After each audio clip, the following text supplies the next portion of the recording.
জামাত NCP জোটের আসন সমঝোতা চূড়ান্ত ২-১ দিনের মধ্যে ঘোষণা। ২৭টি নিশ্চিত হলেও আরও ৩টি নিয়ে দর কষাকষিতে নাহিদরা। ইসলামী আন্দোলন পেতে পারে ৪০টি। সংসদের উচ্চকক্ষে রাখা হবে জাকপাকে। আমাদের নেতৃবৃন্দ এই বিষয়গুলো ধারাবাহিকভাবে আলোচনা করছেন। চূড়ান্ত পর্যায়ে এসে গেছে। আমরা কালকে পরশু যে কোনো একদিন ঘোষণা হয়ে যাবে ইনশাআল্লাহ। আগামীকালকে নিশ্চয়ই এটার একটা চূড়ান্ত তালিকা যেটা সেটা প্রকাশ করা হবে।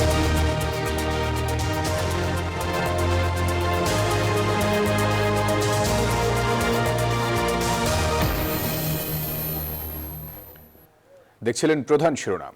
এবারে জানিয়ে দেব অন্যান্য শিরোনামগুলো। বগুড়ায় ২ আসনে মান্নার প্রার্থিতা বৈধ। আপিলে মনোনয়ন ফিরে পেলেন জামাত জাতীয় পার্টির একাধিক প্রার্থী। মব হয়েছে অভিযোগ নেতাদের। ভোটের প্রতিটি ধাপে স্বচ্ছতা নিরপেক্ষতা দেখতে চায় ইইউ। গণভোটে হ্যাঁর পক্ষে প্রচারণা চালাবে সরকার, জানালেন প্রেস সচিব। কক্সবাজারের টেকনাফে মিয়ানমার থেকে গুলি, এক শিশু আহত। আতঙ্কে স্থানীয়রা, সতর্ক অবস্থানে বিজিবি। গভীর রাতে বাসায় আসতে নিষেধ করায় বনশ্রীতে দোকান কর্মচারীর হাতে মালিক কন্যা খুন, ধারণা পুলিশের। মামলা হলেও ধরা পড়েনি আসামি মিলন।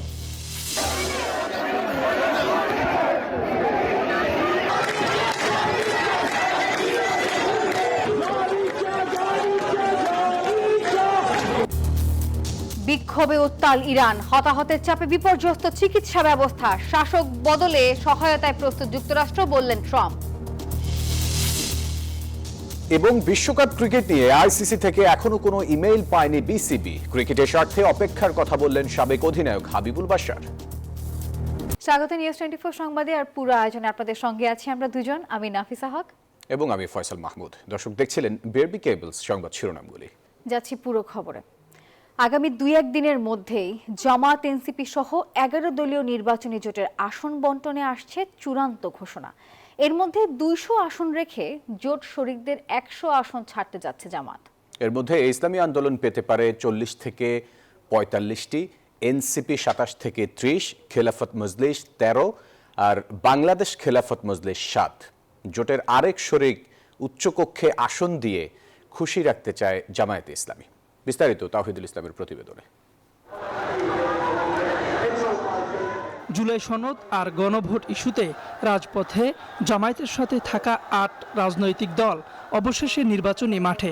রাজনীতির চড়াই উতরাই পেরিয়ে নির্বাচনী জোটে বেড়েছে কলেবর। কিছু দাবিতে ভিন্নতা থাকলেও জামায়াতের সাথে নির্বাচনী জোটে নাম লিখিয়েছে জুলাই অভ্যুত্থানে রাজপথে থাকা তরুণদের দল জাতীয় নাগরিক পার্টি এনসিপি। সব মিলিয়ে জামায়াত, এনসিপি, ইসলামী আন্দোলনের এই জোটে দলের সংখ্যা এখন ১১। আমাদের আসন সমঝোতা অবশেষে আসছে ১১ দলের আসন বন্টনের ঘোষণা। ২০০ আসন রেখে জোট শরিকদের ১০০টি আসন ছাড়তে যাচ্ছে জামায়াত ইসলামী। এর মধ্যে ইসলামী আন্দোলনকে ৪০ থেকে ৪৫টি আসন, এনসিপিকে ২৭ থেকে ৩০, খেলাফত মজলিস ১৩, বাংলাদেশ খেলাফত মজলিস ৭ আর এলডিপি ৬ থেকে ৭ ও এবি পার্টিকে ২ থেকে ৩টি আসন ছাড় দিচ্ছে জামায়াত। জোটের আরেক শরিককে উচ্চকক্ষে আসন দিয়ে খুশি রাখতে চায় জামায়াত ইসলামী। চূড়ান্ত কথাটা এখনই আমরা বলছি না, কারণ জামায়াত নেতারা বলছেন একটি রাজনৈতিক দলের অতিরিক্ত চাহিদার কারণেই বিলম্ব হচ্ছে চূড়ান্ত ঘোষণা। চূড়ান্ত পর্যায়ে এসে গেছে। আমরা ২-১ দিনের মধ্যেই আমরা মনে করেছিলাম যে আজকে হয়তো ঘোষণা দিয়ে দিতে পারবো, তো মনে হচ্ছে যে আজকে হবে না, কালকে পরশু যে কোনো একদিন ঘোষণা হয়ে যাবে ইনশাআল্লাহ। ১১ দলের আসন সমন্বয় করা এটা একবার সহজ কাজ না। এখন ২টা আসন ১০টা আসনের জন্য, একটা আসনের জন্য ভিন্ন হবে, এটা আমরা মনে করি না। জোটের কাছে প্রত্যাশা আরও বেশি থাকলেও এখন পর্যন্ত ২৭টি আসনে প্রার্থী চূড়ান্ত করেছে এনসিপি। যারা আসলে প্রার্থী হিসেবে মনোনীত হচ্ছেন তাদের একটা তালিকা আজকে অথবা কালকে এই ২-১ দিনের মধ্যে আমরা ঘোষণা করব। প্রাথমিকভাবে ২৫ জনের মনোনীত প্রার্থীর একটি তালিকা প্রকাশ করা হবে। দেশের নির্বাচনী ইতিহাস বলছে এককভাবে কখনো বড় ম্যাজিক দেখাতে পারেনি জামায়াত। তবে জোট ভাগ্য তাদের সবসময় ভালো। তাই জুলাই অভ্যুত্থান পরবর্তী বাংলাদেশে জামায়াতের নেতৃত্বে নতুন জোটের ফলাফলের দিকে নজর থাকবে সবার। তাওহিদুল ইসলাম, নিউজ 24, ঢাকা। বাংলাদেশ জামায়াতে ইসলামের আমির ডক্টর শফিকুর রহমানের সঙ্গে সাক্ষাৎ করেছে জাতীয় নাগরিক পার্টি এনসিপির আহ্বায়ক নাহিদ ইসলাম। রবিবার সকাল 11টায় জামায়াত আমির ডক্টর শফিকুর রহমানের বাসভবনে এই সাক্ষাৎ অনুষ্ঠিত হয়।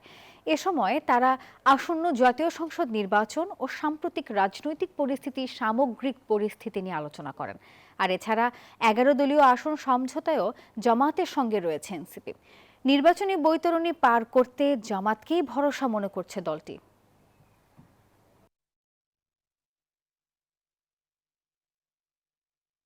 আপিলে মনোনয়ন ফিরে পেলেন বগুড়া 2-এর নাগরিক ঐক্যের প্রার্থী মাহমুদুর রহমান মান্না।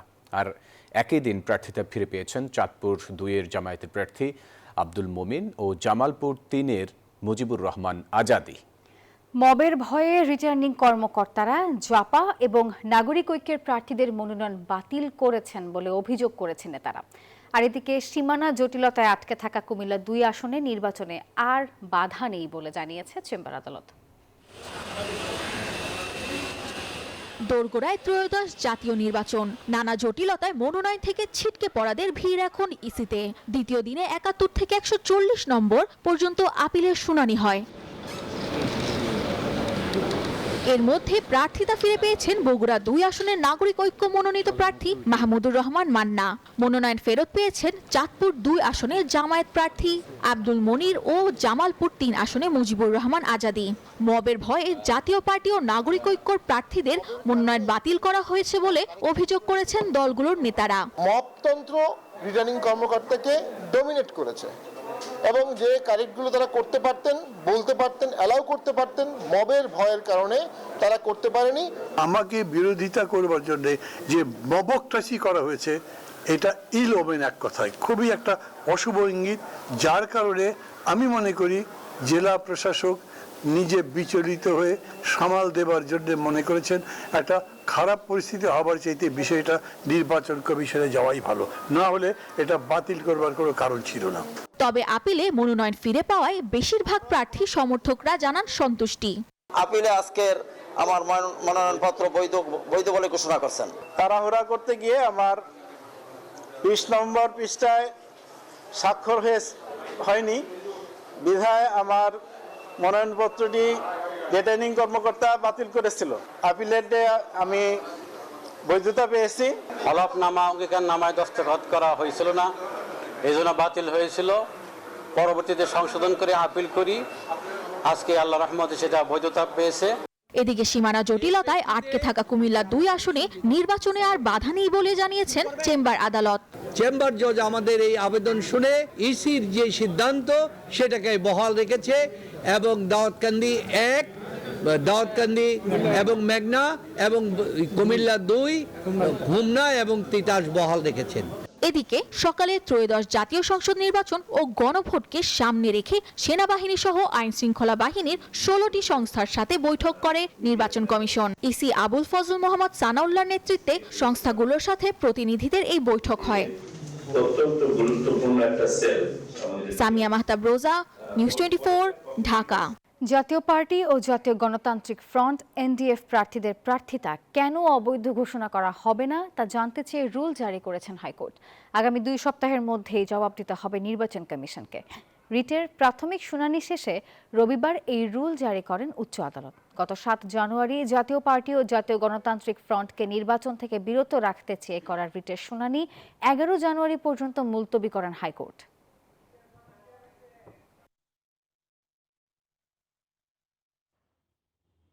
ভোটের প্রতিটি ধাপে স্বচ্ছতা ও নিরপেক্ষতা দেখতে চায় ইইউ, এমনটি জানিয়েছেন ইউরোপীয় ইউনিয়নের নির্বাচন পর্যবেক্ষণ মিশনের প্রধান পর্যবেক্ষক ইভার্স ইয়াবস। তিনি জানান, আসন্ন নির্বাচনে নারী, সংখ্যালঘু, ক্ষুদ্র নৃগোষ্ঠী সহ সামাজিক সব গোষ্ঠীর অংশগ্রহণে সারা দেশে কত শতাংশ ভোটার নির্বাচনে অংশ নেবে তাই তারা দেখতে চান।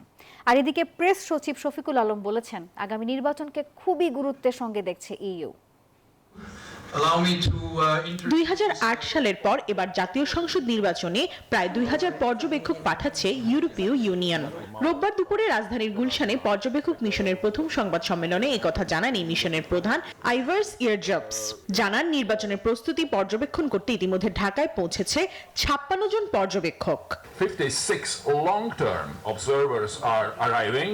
তিনি জানান গণভোট নয়, শুধু সংসদ নির্বাচনে পর্যবেক্ষণ করবে ইউরোপীয় ইউনিয়ন পর্যবেক্ষক মিশন। সুষ্ঠু, অবাধ, গ্রহণযোগ্য ও সর্বস্তরের মানুষের অংশগ্রহণে নির্বাচনের প্রত্যাশা করছে EU. We hope that the upcoming election will be transparent and inclusive, conducted in a peaceful manner. অংশগ্রহণমূলক নির্বাচন বলতে সবার অংশগ্রহণ নিশ্চিত করাকে বোঝালেও বাংলাদেশে একটি দীর্ঘদিনের ঐতিহাসিক রাজনৈতিক দ্বন্দ্ব বিদ্যমান। এই প্রেক্ষাপটে সমঝোতা ও রিকনসিলিয়েশনের সুযোগ রয়েছে বলেও জানান প্রধান পর্যবেক্ষক। Regarding the issues of national reconciliation and transitional justice, as long as it makes an impact on the election, on the turnout, on things like that. So we are not here to comment on the context. এদিকে EU নির্বাচন পর্যবেক্ষণ মিশনের প্রধান রোববার রাষ্ট্রীয় অতিথি ভবন যমুনায় প্রধান উপদেষ্টার সঙ্গে সাক্ষাৎ করেন। এই বিষয়ে প্রেস সচিব শফিকুল আলম জানান, আগামী নির্বাচন গভীরভাবে পর্যবেক্ষণ করবে ইউরোপীয় ইউনিয়ন। বলেছেন যে উনি সর্বত্র পজিটিভ ফিলিং, ইলেকশন নিয়ে পজিটিভ ফিলিং, এনথুসিয়াজম দেখছেন। আগে 3টি পার্লামেন্টারি ইলেকশন ক্রেডিবল হয়নি। পুরো নির্বাচন প্রক্রিয়া পর্যবেক্ষণে প্রায় 2 মাস বাংলাদেশে কাজ করবে এই মিশন। তিনি বলেছেন ইন্টারিম গভর্নমেন্ট এবং ইলেকশন কমিশন পুরোপুরিভাবে প্রিপেয়ার্ড আছে। প্রমা চৌধুরী, নিউজ 24, ঢাকা। পুনরায় গুম, বিচার বহির্ভূত হত্যাকাণ্ডের দিনে ফিরে যেতে না চাইলে সবাইকে গণভোটে হ্যাঁ ভোট দেওয়ার আহ্বান জানিয়েছেন স্থানীয় সরকার উপদেষ্টা আদিলুর রহমান খান। একই অনুষ্ঠানে উপদেষ্টা সৈয়দা রিজওয়ানা হাসানও গণভোটে অংশ নিয়ে ইতিবাচক রায় দেওয়ার আহ্বান জানান। এই গণভোটে অবশ্যই সকলে অংশ নেবেন এবং যদি সত্যি সংস্কার চান তাহলে উত্তরটা আমাদেরকে হ্যাঁ বলতে হবে। যদি হ্যাঁ না বলি, চুপ করে বসে থাকি, নিষ্ক্রিয় থাকি বা না বলি, তাহলে ক্ষমতার যে ভারসাম্যটা আনার প্রয়োজন এই সমাজে, সেই ভারসাম্যটা আনবার সুযোগটা আরো অনেক বছরের জন্য হয়তো আমরা মিস করে ফেলবো। বিচার বহির্ভূত হত্যাকাণ্ড, নির্যাতন এবং আয়নাঘরের দিনগুলোতে ফিরে যেতে না চাই, আমাদের গণভোটের পক্ষে অবস্থান নিতে হবে। এনসিপি গণভোটে হ্যাঁ জয়যুক্ত করতে আসন ভিত্তিক পৃথক কর্মপদ্ধতি গ্রহণ করেছে। যেসব আসনে এনসিপির নিজস্ব প্রার্থী রয়েছে সেখানে সংশ্লিষ্ট প্রার্থীর নেতৃত্বেই গণভোটে হ্যাঁ ভোট নিশ্চিত করতে ব্যাপক প্রচারণা পরিচালিত হবে। আর অন্যদিকে যেসব আসনে এনসিপির কোনো প্রার্থী নেই, এমন মোট 270টি আসনে দলটির অ্যাম্বাসেডর বা প্রতিনিধি নিয়োগ দেওয়া থাকবে। এসব অ্যাম্বাসেডর বা প্রতিনিধির মাধ্যমে সংশ্লিষ্ট আসনগুলোতে গণভোটে হ্যাঁ ভোটের পক্ষে প্রচারণা চালানো হবে। ভোটটিকে কেন্দ্র করে গণভোটের জন্য আমরা একজন করে নেতৃত্ব আসলে তুলে আনবার চেষ্টা করব 270টি আসন থেকে। গভীর রাতে বাসায় আসতে নিষেধ করায় রাজধানীর বনশ্রীতে রেস্টুরেন্ট মালিক স্কুল পড়ুয়া কন্যাকে খুন করেছেন দোকান কর্মচারী মিলন। প্রাথমিকভাবে এমনটাই ধারণা করছে পুলিশ। ভুক্তভোগী পরিবারের অভিযোগ, খুন করে নগদ টাকা এবং স্বর্ণালংকার নিয়ে মিলন পালিয়ে যায়। আর এদিকে হত্যার ঘটনায় মামলা হলেও এখনো পর্যন্ত আসামি ধরা পড়েনি। শনিবারের দুপুর 1:30 সিসিটিভির ফুটেজে দেখা যায় রাজধানীর দক্ষিণ বনশ্রীতে খুন হওয়া শিক্ষার্থী ফাতেমার বাসার দিকে যায় তাদের হোটেলের কর্মচারী মিলন। 6 মিনিট বাসার সামনে অপেক্ষার পর কেউ একজন ভেতর থেকে দরজা খুলে দিলে প্রবেশ করে সে। প্রায় 20 মিনিট পর বাসা থেকে বের হয়ে সন্দেহজনকভাবে দ্রুত এলাকা ত্যাগ করে মিলন। পরে সন্ধ্যায় বাসায় এসে বড় বোন শোভা দেখেন মেঝেতে পড়ে আছে ছোট বোনের গলা কাটা মরদেহ। পরিবারের অভিযোগ, গভীর রাতে বাসায় আসতে নিষেধ করাতেই ক্ষোভে এই হত্যাকাণ্ড ঘটাতে পারে হোটেলের কর্মচারী মিলন। দাবি করেন ফাতেমাকে হত্যার পর বাসা থেকে 5 ভরি স্বর্ণ এবং নগদ 5 লাখ টাকা নিয়ে যায় হত্যাকারী। ওই চুরির কারণ হচ্ছে যে আমাদের 5 ভরি গোল্ড ছিল আর 5 লাখ টাকা ক্যাশ ছিল, সব লকার ভেঙে নিয়ে গেছে। আর হচ্ছে যে ও বৃহস্পতিবারে ওর সাথে একটু মানে খারাপ ব্যবহার করছে আমার বোনের, কারণ যেহেতু সে রাত্রে 11টা 11:30 বাজে আসছে খাবার নিতে। তো আমার বোনে একটু ইয়ে করছে যে আপনি আগামীকাল থেকে সন্ধ্যার পর আসবেন, এত লেট করে আসবেন না। তো আমার বোনে ওই দিন আর মেন গেট খুলে নেয়, ওই যে গেটের নিচ দিয়ে খাবারটা দিছে। আমি সরকারের কাছে চাই আমার বিচার, সত্য বিচারটা। ঘটনার পর থেকে এলাকায় ছড়িয়ে পড়েছে আতঙ্ক। অনেক আতঙ্ক তো ভাই, আমরা এখন এখানে এলাকায় এগুলো দেখতে আমাকে অনেক ভয় লাগতেছে ভাই। কামে যাই মনে করেন হেসমা একজন দিনে যায় যদি তার হত্যা করে, এই বিষয়টা কি অবস্থা দেশের হত্যায় কোন। এই ঘটনায় অজ্ঞাত কয়েকজনের নামে খিলগাঁও থানায় মামলা করেছে পরিবার। এখনো কাউকে আটক না করা গেলেও অভিযুক্তদের ধরতে অভিযান চলছে বলে জানায় পুলিশ। এই ঘটনার পর থেকে তার রেস্টুরেন্টের একজন কর্মচারী গায়েব বা লাপাত্তা হয়ে গেছেন, তার খোঁজ পাওয়া যাচ্ছে না। তারা সন্দেহ করছেন সেই ঘটনার সাথে জড়িত থাকতে পারে কোনো না কোনোভাবে। তো আমরা এই ঘটনার পারিপার্শ্বিক সব কিছু বিশ্লেষণ করে তদন্ত কার্যক্রমটা চালিয়ে নিচ্ছি। ঘটনার পর থেকে পলাতক রয়েছে অভিযুক্ত মিলন। 9 আলচিকো, নিউজ 24, ঢাকা। সময় হলো একটা বিরতির। আরো খবর নিয়ে ফিরছি, আমাদের সঙ্গেই থাকুন। স্বাগত আর একবার। দর্শক দেখছেন নিউজ 24 সংবাদ। ব্যবসায়িক দ্বন্দ্বে খুন হন জাতীয়তাবাদী স্বেচ্ছাসেবক দল ঢাকা মহানগর উত্তরের সাবেক যুগ্ম সাধারণ সম্পাদক আজিজুর রহমান মুসাব্বির। আর হত্যাকাণ্ডের ঘটনায় রিয়াজ নামে আরও একজনকে গ্রেপ্তার করেছে পুলিশ। এই ঘটনায় 4 জনকে গ্রেপ্তার করা হলেও এখনও পলাতক এক শুটার। বিকেলে ডিএমপিতে সংবাদ সম্মেলনে এই তথ্য জানান ডিবি প্রধান। গত 7 জানুয়ারি রাতে রাজধানীর পশ্চিম তেস্তুরি বাজারে স্টার হোটেলের সামনে এভাবেই দুর্বৃত্তের গুলিতে নিহত হন মুসাব্বির। এই ঘটনায় মামলা হওয়ার পর নড়েচড়ে বসে আইনশৃঙ্খলা বাহিনী। সিসিটিভি ফুটেজ বিশ্লেষণ করে শনাক্ত করা হয় অপরাধীর নাম, পরিচয়। মানিকগঞ্জ ও গাজীপুর সহ দেশের বিভিন্ন জেলায় অভিযান পরিচালনা করে প্রধান শুটার সহ 4 জনকে গ্রেফতার করে ডিবি। রবিবার বিকেলে ডিএমপির মিডিয়া সেন্টারে সংবাদ সম্মেলনে এ তথ্য জানান ডিবি প্রধান। অভিযান পরিচালনা করে এই হত্যার সাথে সংশ্লিষ্ট 2 জন শুটারের একজন জিনাত পিতা আব্দুর রশিদ, তাকে গ্রেফতার করা হয়। ঘটনার মূল সমন্বয়কারী মোহাম্মদ বিল্লাল হোসেন পিতা শহীদুল্লাহ, তাকে গ্রেফতার করা হয়। পুলিশের এই কর্মকর্তা বলেন, ব্যবসায়িক দ্বন্দ্বে খুন হন স্বেচ্ছাসেবক দলের এই নেতা। চাঁদাবাজি বন্ধে বিভিন্ন কর্মসূচিতে সোচ্চার থাকায় এই হত্যাকাণ্ডের অন্যতম কারণ হতে পারে বলেও জানান তিনি। প্রাথমিক তদন্তে এবং আসামিরা জিজ্ঞাসাবাদে তারা এই ঘটনার সাথে সংশ্লিষ্ট আছে বলে তারা জানিয়েছে। আমরা এখন তাদেরকে নিয়ে আসছি, আমরা টোটাল ঘটনাটা তদন্ত করতেছি। এটা মনে হচ্ছে যে তারা ওখানে ব্যবসা কেন্দ্রিক ব্যবসায়িক ইয়ে থেকে ইয়ে আছে, এর নেপথ্যেও কিছু আছে কিনা এটা আমরা। এই ঘটনায় একটি মোটরসাইকেল উদ্ধার করা হয়েছে, তবে এখনো পলাতক আছে এক শুটার। তাকে গ্রেফতার করতে আইনশৃঙ্খলা বাহিনী এখনো অভিযান পরিচালনা করছে। Number plate Masud Suman, news 24, Dhaka. এবারে জেডএসআরএম নির্বাচনের পথে।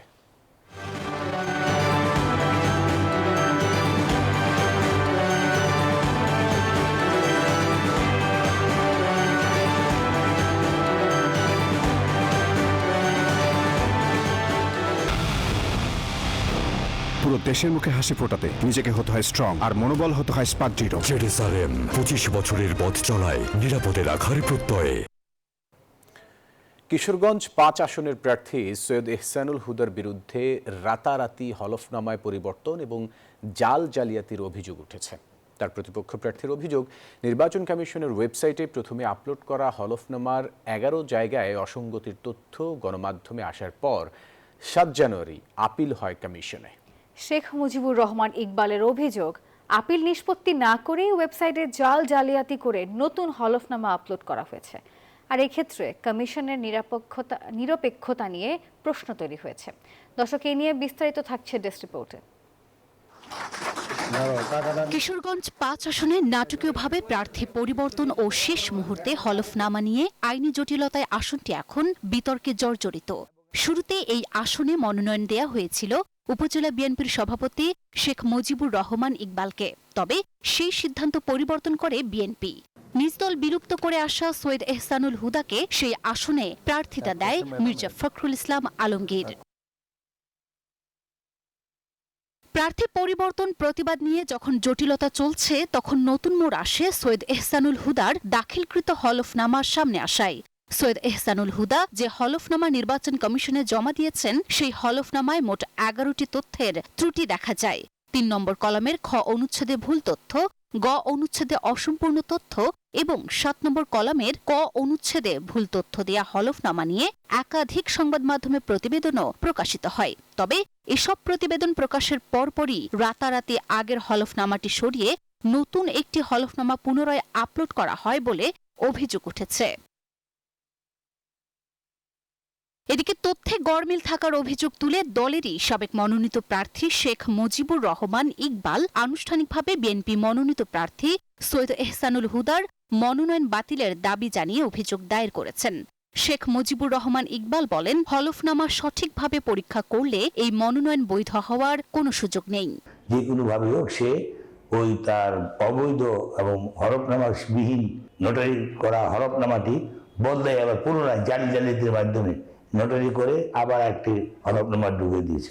নির্বাচন কমিশন দিয়ে জালিয়াতি হয় তাহলে আমরা ভোট গ্রহণ করলে আমাদের ভোট যে পরিবর্তন, রেজাল্ট যে পরিবর্তন হবে না তার কি গ্যারান্টি আছে? এ বিষয়ে জেলা রিটার্নিং কর্মকর্তাকে প্রশ্ন করা হলে তিনি বলেন, স্ক্রুটিনির ক্ষেত্রে আমরা শতভাগ ফেয়ার থেকে একদম নিরপেক্ষ থেকে আমরা স্ক্রুটিনি করছি। স্ক্রুটিনির ক্ষেত্রে আসলে কোনো প্রকার কোনো সমস্যা আমার তরফ থেকে হয়নি বা আমাদের কারো তরফ থেকে না। এই বিতর্কিত মনোনয়ন পত্র নিয়ে কমিশন শেষ পর্যন্ত কি সিদ্ধান্ত নেয় সেদিকেই এখন তাকিয়ে আছেন স্থানীয় ভোটার ও রাজনৈতিক বিশ্লেষকরা। Desk report, news 24। নিচ্ছে আরো একটি বিরতি, ফিরছি কিছুক্ষণ পর। দর্শক আবারও স্বাগত নিউজ 24 সংবাদে। এবার মধুমতি ব্যাংক পিএলসি অর্থ বাণিজ্য সংবাদ। কোনো দেশের সাথে সম্পর্কে অবনতি চায় না সরকার, এমন মন্তব্য করেছেন বাণিজ্য উপদেষ্টা শেখ বশির উদ্দিন। বলেছেন, আইপিএল এর ঘটনায় ভারত বাংলাদেশের মধ্যে অর্থনৈতিক বাণিজ্যিক সম্পর্কে কোনো প্রভাব পড়বে না। রবিবার সচিবালয়ে তিনি এই কথা জানিয়েছেন। উপদেষ্টা আরও বলেন, বিভিন্ন দেশের সাথে বাণিজ্যিক সম্পর্ক জোরদার করতে আমদানি নীতিমালার সংশোধন করার উদ্যোগ নেওয়া হয়েছে। আগামী উপদেষ্টা পরিষদের বৈঠকে এই নীতিমালা উত্থাপন করা হবে। এ সময় বাণিজ্য সচিব মাহবুবুর রহমান বলেন, আমদানি নীতিমালার সংশোধনের ফলে ইউরোপ, আমেরিকা সহ বিশ্বের অনেক দেশের সাথে বাণিজ্য সহজ হবে।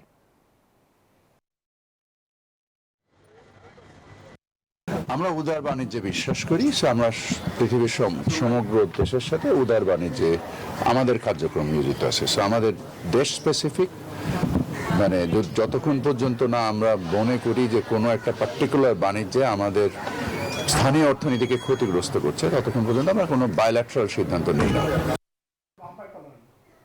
আন্তর্জাতিক প্রসঙ্গ। সরকার বিরোধী বিক্ষোভে উত্তাল ইরানের হাসপাতালগুলোতে এখনও লাশের সারি, হতাহতদের চাপে বিপর্যস্ত অবস্থা।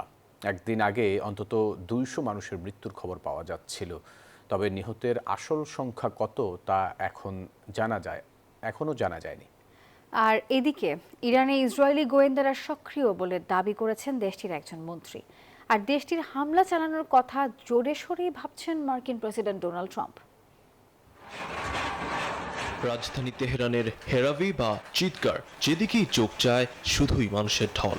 শনিবার রাত থেকে আবারও রাজপথ দখলে নিয়ে সরকার বিরোধী বিরামহীন স্লোগান দিচ্ছেন হাজারো আন্দোলনকারী। তাদের মূল দাবি, বিদেশি গোষ্ঠীকে অর্থায়ন না করে আগে বাঁচাতে হবে দেশের ভেঙে পড়া অর্থনীতি। রাজপথের এই উত্তাপ গিয়ে ঠেকেছে হাসপাতালের মর্গে। নিরাপত্তা বাহিনীর কঠোর অবস্থানে মেঝেতেই স্তূপ হচ্ছে লাশ। চিকিৎসকরা বলছেন, আহতদের ভিড়ে চিকিৎসা দেয়াই দায়। অনেকের বুকেই সরাসরি বিদ্ধ হয়েছে গুলি। এমন পরিস্থিতির মাঝেই ইসরায়েলি মন্ত্রী আমিচাই এলিয়াহুর বিস্ফোরক দাবি, ইরানে বর্তমানে তাদের গোয়েন্দারা সক্রিয়। সরকার পতন লক্ষ্য না হলেও হুমকি কমাতে ভেতর থেকেই তৎপরতা চালাচ্ছে তেল আবিব। অন্যদিকে পরিস্থিতিকে স্বাধীনতার পথ উল্লেখ করে ইরানিদের সহায়তায় যুক্তরাষ্ট্র প্রস্তুত বলে জানিয়েছেন ডোনাল্ড ট্রাম্প। তেহরানের দাবি, পশ্চিমা বিশ্বের ইন্ধনেই এই আন্দোলন রূপ নিচ্ছে সহিংসতায়, আর তা দমন করা হবে কঠোরভাবেই। Desk report, news 24। আরও একটা বিরতির সময় হলো, সঙ্গেই থাকুন। আরও একবার স্বাগত নিউজ 24 সংবাদে। জানিয়ে দেব খেলার খবর। টি20 বিশ্বকাপ ইস্যুতে এখনো পর্যন্ত আইসিসি থেকে ফিরতি কোনো মেইল পায়নি বিসিবি। আর ক্রিকেটের শ্রেষ্ঠত্বের আসরে অংশ নিতে বিসিবিকে অপেক্ষার পরামর্শ দিয়েছেন সাবেক অধিনায়ক হাবিবুল বাশার সুমন। এদিকে তামিম ইকবাল ইস্যুতে কোনো শোকজ লেটার পায়নি বিসিবি পরিচালক এম নাজমুল ইসলাম। দরজায় কড়া নাড়ছে টি-20 বিশ্বকাপ। অন্য দলগুলো এরই মধ্যে শুরু করেছে মাঠের পরিকল্পনা, আর বাংলাদেশ স্কোয়াড ঘোষণা করেও রয়েছে অনিশ্চয়তায়, যা শুরু মোস্তাফিজের আইপিএল থেকে বাদ পড়া দিয়ে।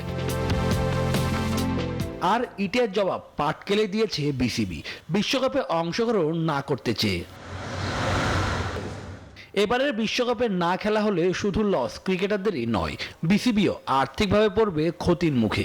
ক্রিকেটের মোড়ল খ্যাত ভারত বাংলাদেশকে চেপে ধরবে এমন আলোচনাও রয়েছে পরিচালকদের মধ্যে। সেসব কারণে বিসিবিকে আরো অপেক্ষা করার পরামর্শ দিলেন হাবিবুল বাশার সুমন। আমি এই ব্যাপারটা নিয়ে একটু অপেক্ষা করতে চাই। আমি মনে করি আমরা আরেকদিন অপেক্ষা করি। আমাদের বোর্ড তো যোগাযোগ করেছেন আইসির সাথে, আমাদের কনসার্নরা জানিয়েছেন, তারপরে কি হয় তারপরে না, এই বিষয়টা নিয়ে আমার মনে হয় তারপরে কথা বলে ভালো।